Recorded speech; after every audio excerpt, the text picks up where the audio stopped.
ወይዘሮ ማርታ በስተመጨረሻ ዳጣንና ናታልን ከቤቷ አባረረቻቸው። ዳጣና ናታል እንግዲህ የፍቅር ጥያቄ ሲጠይቀው እሺ ማለቷን ሲታውቅ ምናው ይስሰማ ነው። ውሃ መጥታ እንግዲህ ሁለቱ የፍቅር ግንኙነት እንዳላቸው መታ ነገረቻት። ዳጣ እንግዲህ ናታል አኩርፏት ስለነበረ ሂጂና ለናታል መወደድ ብርቅ ነው ወይ ብለሽ ንገሪው በማለት ትልካታለች። ዳጣ እየቀለደች ነበር ያለቻት። ውሃ ደግሞ እንዳትናገሪ ስትላት የምርሽን ነው ልንገረው ስትላት እንዳትናገሪ ኧረ ስቀልድሽ ነው ነበር ያለቻት። ይህን ነገር እንዳትናገሪ በማለት ነው። ውሃ እንግዲህ የዋህ በመሆኗ ወይዘሮ ማርታና ናታል ሳሎን ቁጭ ብለው እንግዲህ እያወሩ ነበር። አቶ ደረጀ ከሀገር ስለወጣ ወይዘሮ ማርታ ይሄንን ፎርሳ አግኝታለች ማለት ነው። አሁን እትዬ እንዴት ነች? አባዬ ወደ ውጭ ስለሄደ በጣም እንዴት ነው ናፍቆቱ እንዴት አደረገሽ በማለት ይጠይቃታል። ወይዘሮ ማርታም መለስ አደረገችና ምን ይደረጋል ብለህ ነው እንግዲህ መቻል ነው በሰላም ይመለስ አለ። ግን አባዬ ይቆያል እንዴ አላት። ለስንት ጊዜ ነው የሄደው በማለት ጠየቃት። አይቆይም፣ አይ ለሳምንት እድሜ ቢሆን ነው ይመለሳል አለች። ይኸውልህ ናታል እንግዲህ አባዬ እስከሚመጣ አባወራው አንተ ነህ። እህቶችህን እየተንከባከብካቸው ነው፣ መንከባከብ አለብህ። አዎ እማዬ የተንከባከብኳቸው ነው እስካሁን በማለት ይመልስላቸዋል። ወይዘሮ ማርታም ቀጠል በማድረግ እንግዲህና ቀጠል በማድረግ እኔ ምልህ ናታል አቤት እማዬ አላት። አብርጌድ ግን ንግግርህን እያዳመጠች ነው የመከርካት ነው በማለት አዎ የመከርኳት ነው አለ። አብርጌድ ያው እንደምታውቂያት አሰማም ግን አላት። ያው ጥሩ መልክና ቁመና አላት፣ ግን ጥሩ ስነ ምግባር የላትም፣ ነገሮች ጋር ጥንክር ትላለች አለች። አዎ በማያገባት ነገር ትገባለች። እኔማ ስልችት ብሎኛል፣ እኔም እየመከርኳት ነው፣ እሷ ግን ልትመከር አልቻለችም። ስለዚህ እንደው ናታል እያደራህን አንተን ከሰማችህ ቀስ አድርገህ ምከርልኝ አለችው። እሺ አለ እሱም ማለት ነው። አብርጌድ ግን ከበር ጀርባ ግድግዳ ስር ስታዳምጥ ስለነበረ ወሬውን እንግዲህ ውሃ መጥታ እንግዲህ ከዛ ያንን ነገር ስትሰማ ነበር እሪ አለችው። እማዬ አለቻት። አብርጌድ እና እማማ ከሳሎን ተቀምጠው ነበር። ለዳጣ ስጦታ ያመጣላት ይሆን አባዬ አለቻት። ለሷ የበለጠ ነገር ይዞላት እንዲመጣ አልፈልግም። እረቴ አብርጌድ ራስ ወዳድ አትሁኝ። እረቴ ያመጣላትን ያምጣ ብቻ በሰላም ይምጣ። ለስራ ነው ሄደው ይሄን ያምጣ ይሄን ያምጣ አትበይ። ለአንቺም ለሁላችንም ይዞልን ከመጣም እሰየው፣ ዋናው በሰላም ይምጣልሽ አባትሽ አለቻት። በሰላም እንዲመጣ ጸልይ እንጂ አሁን ስለ ስጦታው ምን አሳሰበሽ አለቻት ማለት ነው። እንግዲህ በዚህ መካከል ላይ ደግሞ ሰላም ደግሞ ምንም ፍቅሩ ልትረዳው አለመቻሏ በጣም እያናደደው ነው። እንግዲህ ናታል በጣም እየወደዳት ሄዷል ዳጣ ደግሞ በአንጻሩ በጎዳና ያደረች ልጅ ስለሆነች ወንዳ ወንድነት ነው የምታስቀድመውና ሴትነቱና ፍቅሩን ልትረዳውና ልትነግረውም አልቻለችም። በእርግጥ እሷም ወዳው አፍቅረዋለች፣ ግን ለመግለጽ ተቸግራለች።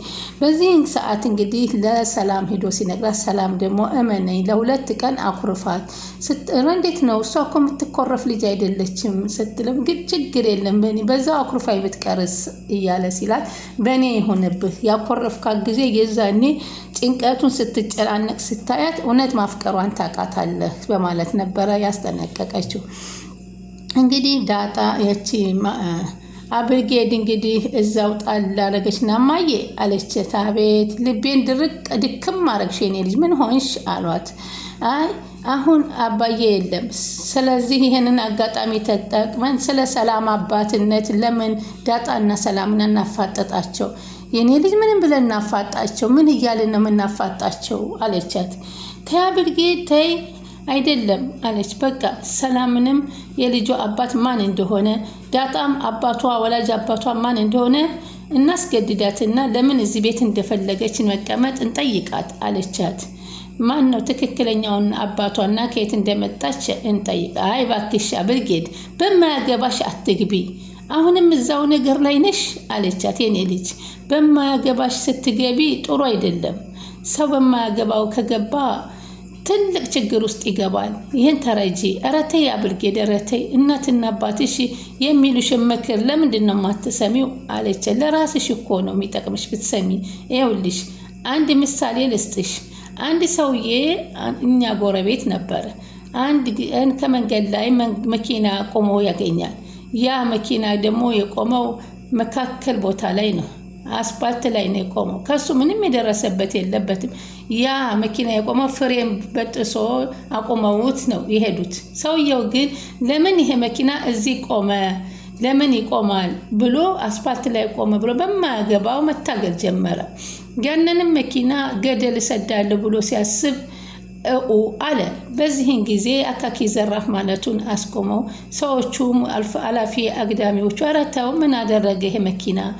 ይህ መኪና እኮ የቆመ ነው፣ ተበላሽቶ ሊሆን ይችላል፣ በማያገባ አትግባ ሲሉት አልተውም እያለ ለገላጋ ያቃተ።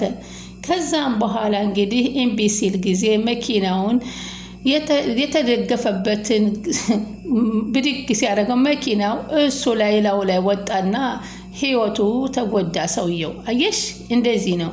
አንቺን በማያገባው የሚገባ ኑሮ እንደዚህ ሊሆን አይችልም ነበረ በማለት ነገረቻት። አይደለም እንደ ብርጌድ። ስለዚህ አንቺን በማያገባሽ አትግቢ። አዎ ሰውየው በጣም ያሳዝናል አለች ብርጌድ።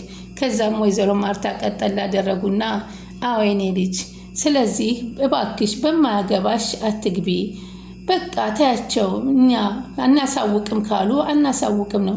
አንቺ ይህን ነገር አልተውም ካልሽ ችግሩ ካንቺ ላይ አያልፍም አለቻት። እሺ እማዬ እሰማለሁ፣ አዳምጠ፣ ግን አንድ ነገር ልንገርሽ ማስተር። ወይዘሮ ማርታ መስማት አትፈልግም ነበር። ሰላምና አባዬ ያወሩትን ነገር ልንገርሽ አለቻት። አልፈልግም እባክሽ ውጪልኝ።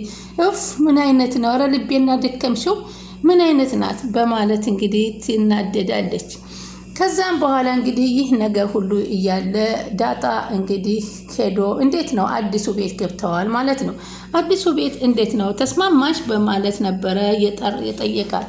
ምንም አይልም ቆንጆ ነው፣ ግን በዚሁም ደግሞ በአዲሱ ቤት ደግሞ ለምን ከናታል ጎን ሆነ ክፍልሽ በማለት ነገሮችን ታመሳባታለች።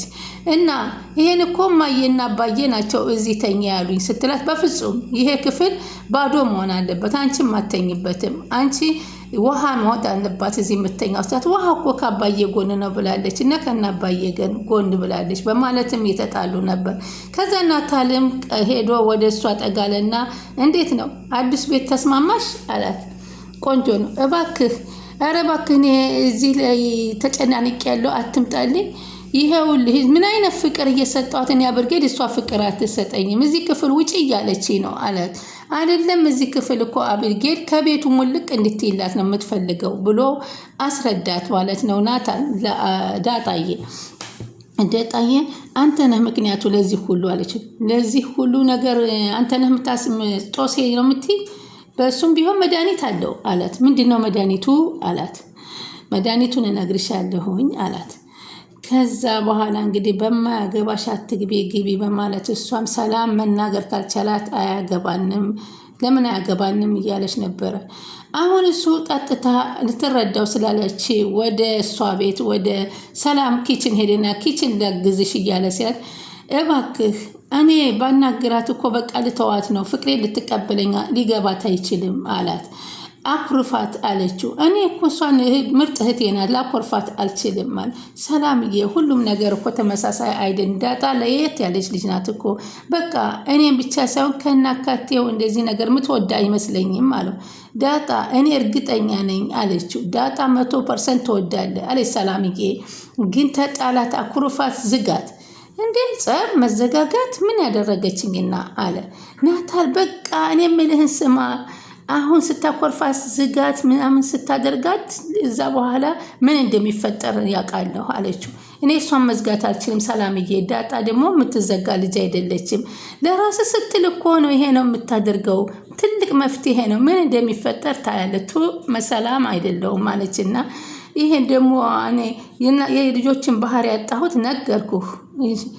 አዎ እኔ ለማን ሰላምዬ ጭራሽ እንዳላጣት አላት። እመነኝ አታጣትም። እሺ ተስማምቻለሁ በማለት እንግዲህ አኮረፋትና ሲያኮርፋት ደግሞ መታ ስታነጋው ስታወራው ስትል አያወራትም አይመልስላትም። ሄዳም ከቤተሰብ መካከልም አብራ ቁጭ ስትልም በፍጹም አያናግራትምና በጣም ተናደደችና በቃ ቤተሰብ ልገባ ነው ተጫዋቱ ብላ ብድግ ብላ ወደ መኝታ ክፍሏ ዳጣ ሄደችና አልጋዋ ላይ ተጋደመችና ቁጭ ስትል ውሃ ትመጣባታለች። ምን ሆነሽ ነው? ይሄ ናታን ነው አለቻት።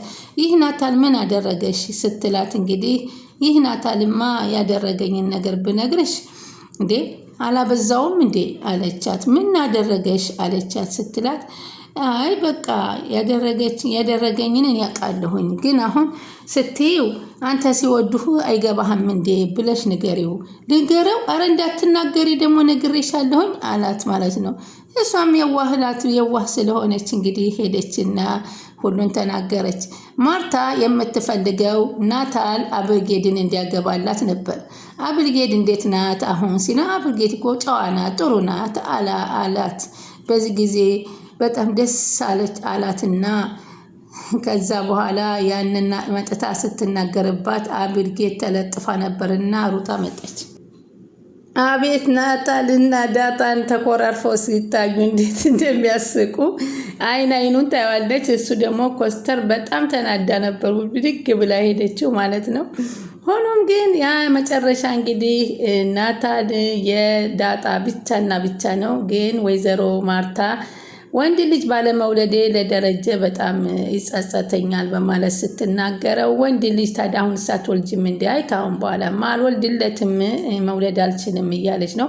ልጆቹ ሁለቱ ሴቶች ልጆቼ ብቻ ሊሆኑ ነው እያለች ነበረ ስታወራ የነበረው።